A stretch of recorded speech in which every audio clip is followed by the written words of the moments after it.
Want to lightly sprinkle. I'm sprinkling along my drip line. I'm just very lightly sprinkling.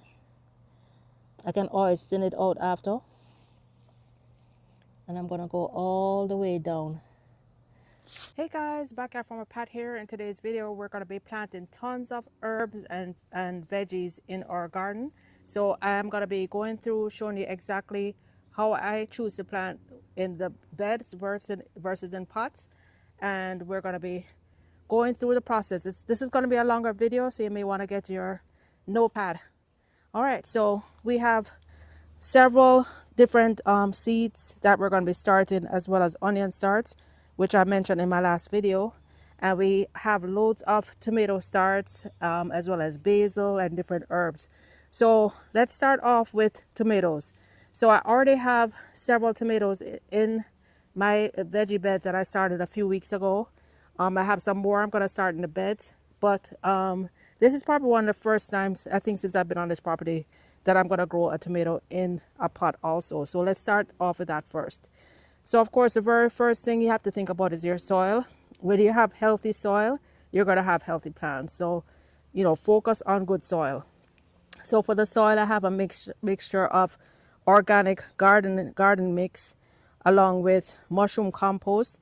If you can't find mushroom compost, you can use organic cow manure compost or any kind of compost, just to bring some of that some more life into your soil. I also have azomite and earthworm castings. If you want to know the exact proportions, you can check out my other video I did where I talk about my mix. So when you're planting in pots, the mix that I just mentioned is what I use for whether I'm using it in the beds or in pots. However, when you're planting in pots, you can add some additional supplements based on the needs of the plant. For instance, today I'm going to be planting some rosemary, some thyme in pots. Those prefer a little bit drier soil. So if you want to make sure the soil is well aerated, you might want to add some perlite and just make sure that the soil is very, very well draining. Some plants need very well draining soil. So the Mediterranean herbs need well draining soil. I added a little bit of my garden soil to this because my garden soil is very sandy. So that will help with the drainage for when I'm planting my herbs. Anyway, to start off, for when I'm planting my thyme and my rosemary. But to start off, we're going to start off planting a tomato in this planter. Let's do this tomato first. So for tomato plants, a lot of times you see these little bumps and hairs along the tomato plant. So all those bumps and hairs are potential roots. So even though it's in this little pot and you see it looking tall, I'm going to cut all these lower limbs off and just leave this top off. So cutting off these lower limbs. Be sure that if you're using pruners, that you use clean pruners that don't have disease. Tomatoes are very prone to disease. You do not want to have disease. So this is what the plant is going to look like before I plant it. I may even take this one off too. So loosen up the roots. All right, so we're going to plant this Roma tomato, and you might see that the soil is very low. First of all, this is a 7-gallon bucket. It has holes at the bottom. Whatever you're planting it in, make sure it has holes so it drains. Ideally, you can have a platter at the bottom to catch the water so it has a constant flow. I'm going to actually put it directly on the soil because I like when the roots go down into the soil. So I'm going to make a little bit deeper hole, even though you see it's already low. And let's take out our tomato. All right. So I'm going to loosen up the roots a little bit. Loosen up the roots. And then I'm going to plant this very deep because I want it to form more roots. All of these little bumps are going to become additional roots. So I'm going to plant it very, very deep. Then I'm going to backfill soil all the way up to this level. So let's go ahead and do that.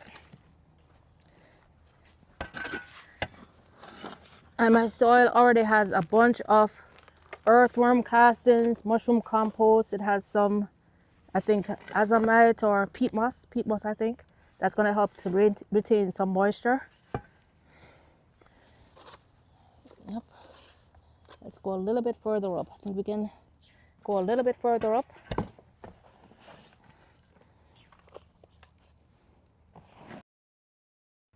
And here's a tomato after we planted it So filled up this 7-gallon container, and you can see, guys, the tomato is a lot shorter. We took off several lower branches. One of the branches we actually stuck here, but now this is going to allow the tomato to get a good 1 foot of additional roots versus the little 4 inches of roots that it had before.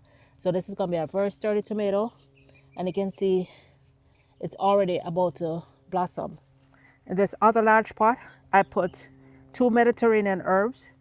I put a thyme and a rosemary. Both prefer drier soil, so I'll be able to monitor the soil to make sure it's not too moist. And because it's in a pot, I can move it if it's getting too much of a sprinkler. I have a basil here in its own pot, a Jamaican oregano here, and on this side of the arch. So we're gonna have that tomato growing up and over the arch. That's a large tomato. And we have the Roma tomato on this side with rosemary right beside it. Rosemary and basil are good companion plants for tomatoes. So I have a marigold right in the same pot as this Roma tomato, and right beside it in its own pot I have a lemon balm plant. It may or may not do well with the heat, but here it's gonna get some good water. So since we're in the fall, hopefully it should survive. All right, so let's move on to what we're planting in the ground. So we had put all those in the pot. So now I have another tomato here. This one is a Jet Star tomato. We're gonna plant this up and over the trellis.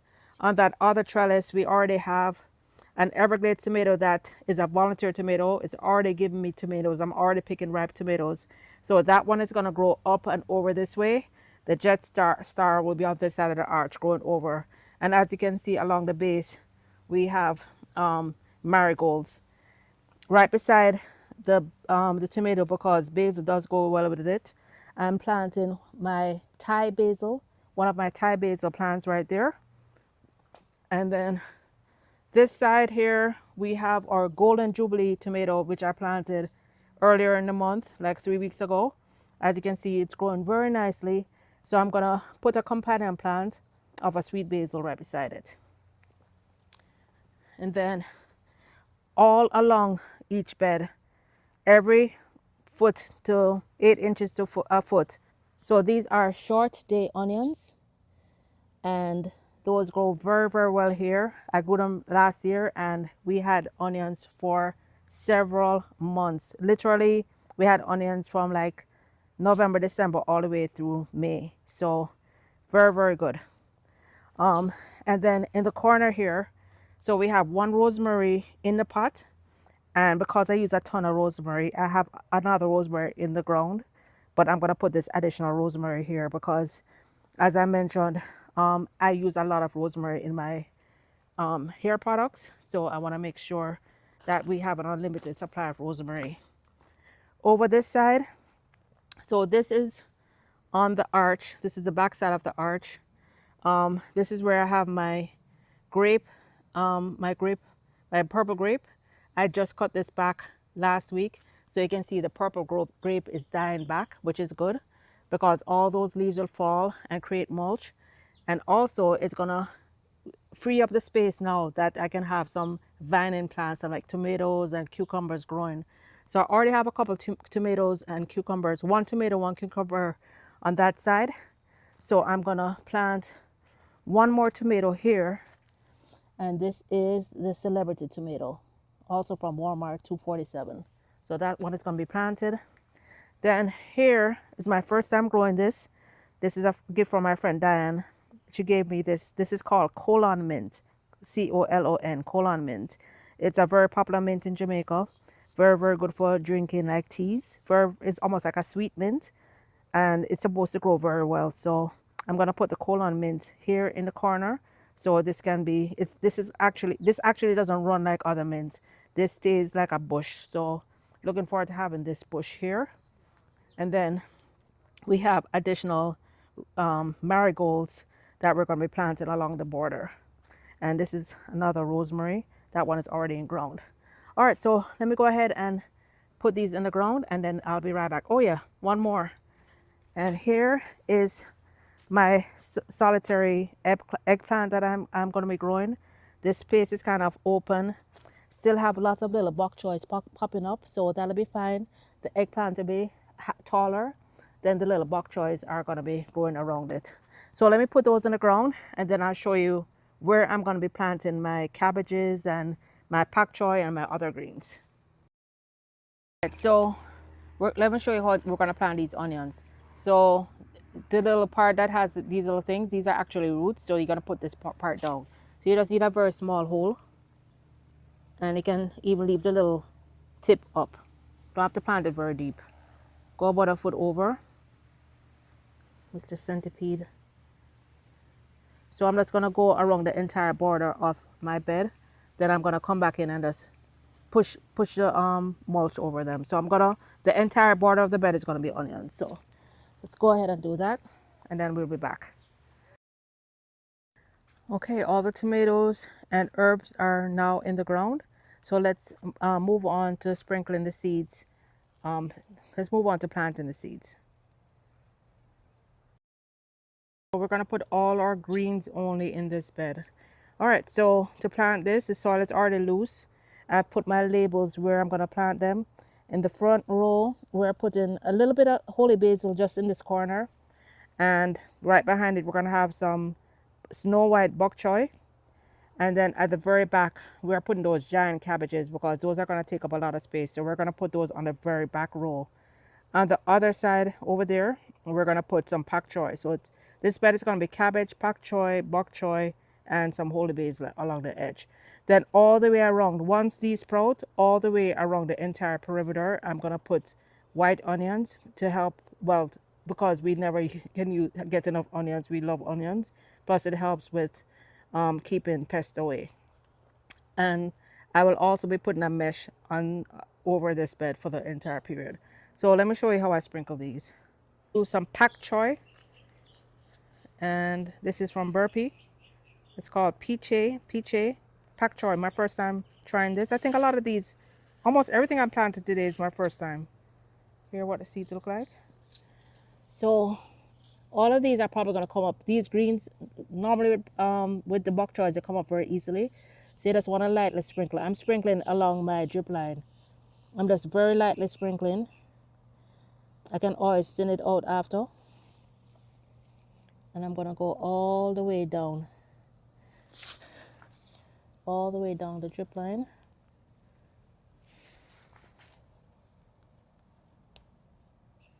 All the way. So the first row is all pak choy. And when the seeds are this small, you just go like this. That's all you need to do to cover these. The very top layer was mainly earthworm castings.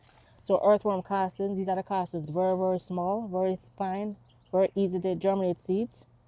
So this is all I need. One thing I didn't do, which I'm going to do now, whenever you're planting these small seeds, you really should soak the bed good first, because you don't want to sprinkle the seeds and then have all the seeds dislodge when you water it heavily. So I normally soak the bed well, lightly sprinkle the seeds, and then mulch over it.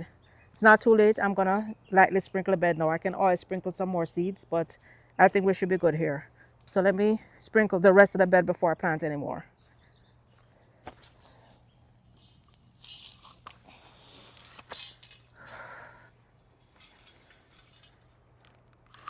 Oops. I'm going on the shower, giving the rest of the bed a good soak. These seeds here that I already planted, I'll just lightly sprinkle them. The worst thing to do when you're trying to germinate seeds is to have it dry out. So this should be good for the ones that I just planted, because you don't want the seeds to wash down. Then the rest of the bed I'm gonna soak it before I put the other seeds in. Normally when I plant the seeds, I'm not gonna water this again for a few days, because the mulch will keep the soil evenly moist. All right, so that's good for the rest of the bed. Let's go sprinkle the rest. Oops. So now we're doing the snow white bok choy. Seeds are very similar to the Shanghai, very small. And just going right along the line, same thing, very lightly sprinkling it.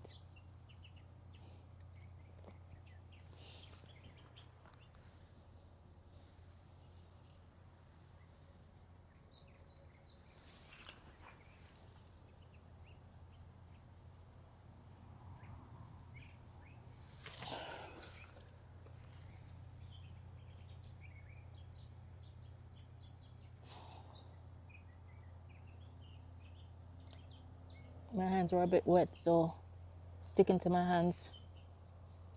All right, so again, I'm just taking my hand and just passing over the soil like this. You don't want to plant them deeply. If you plant it too deeply, they're not gonna sprout. The soil is already wet, so I don't have any need to water these again. I'm planting them along the drip line because the drip line also comes on every couple days whenever it doesn't rain. So the soil will be consistently moist. All right.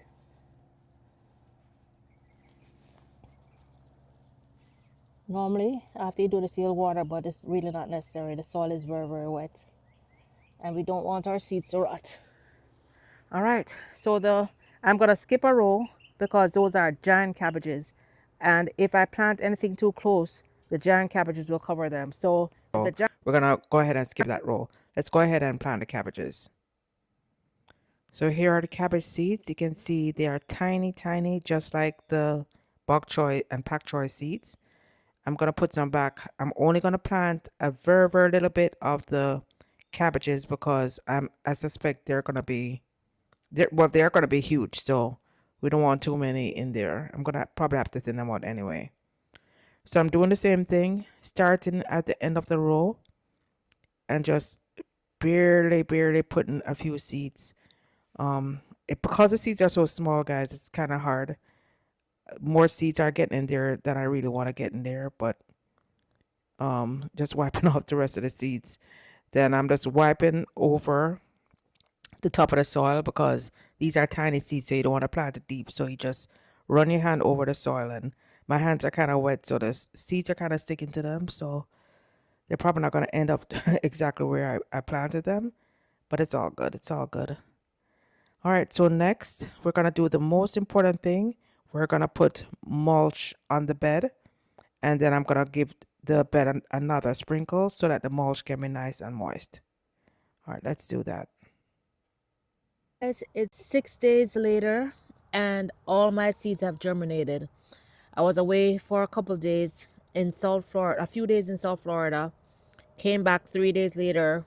The pak choy and bok choy started germinating, and now I'm seeing cabbages. So this first row here is the first row of bok choy, no, pak choy that I put along the drip line.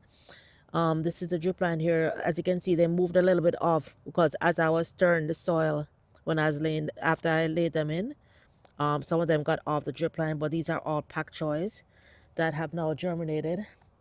Right behind it, these are the bok choy.